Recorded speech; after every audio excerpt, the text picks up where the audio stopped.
আসসালামু আলাইকুম। আমি অনেক দিন পরে ভিডিও করতে আসলাম রান্নার। আজকে আমি আপনাদেরকে দেখাবো গরুর মাংস দিয়ে কিভাবে ডাঁটা তরকারি রান্না হয়। গরুর মাংস বিশেষ করে হাড় টাইপের হতে হবে, তাহলে এই তরকারিটা ডাঁটা তরকারিটা অনেক মজা হয়।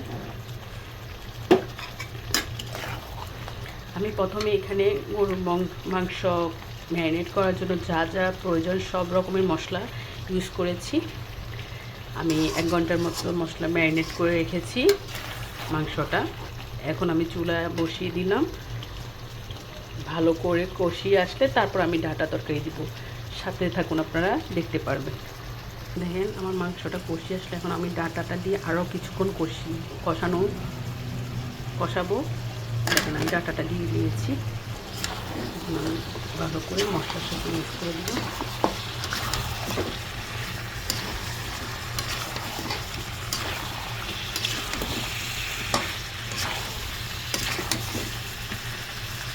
দেখেন মশলার সাথে ভালো করে মিক্স করে দিয়েছি। এখন আমি ঢাকনা দিয়ে দেবো।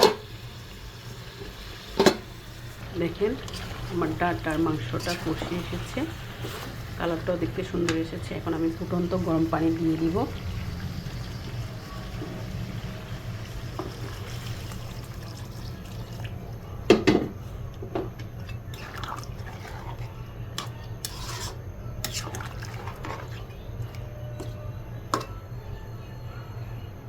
দেখেন এখন আমি ঢাকনা দিয়ে দিব। 10 মিনিট পরে এসে আপনাদের দেখাবো আমি। আমার মাংসটা হয়ে গেছে, এখন চুলাটা বন্ধ করে দেবো আমি। দেখেন আমার মাংসের কালারটা কত সুন্দর এসেছে। আপনারা বাসায় এভাবে ট্রাই করবেন, অবশ্যই ভালো লাগবে আপনাদেরও। এবং কমেন্ট বক্সে জানাবেন বাসায় রান্না করে। লাইক শেয়ার করতে ভুলবেন না, সাবস্ক্রাইব করতে ভুলবেন না। আল্লাহ হাফেজ, সবাই ভালো থাকুন।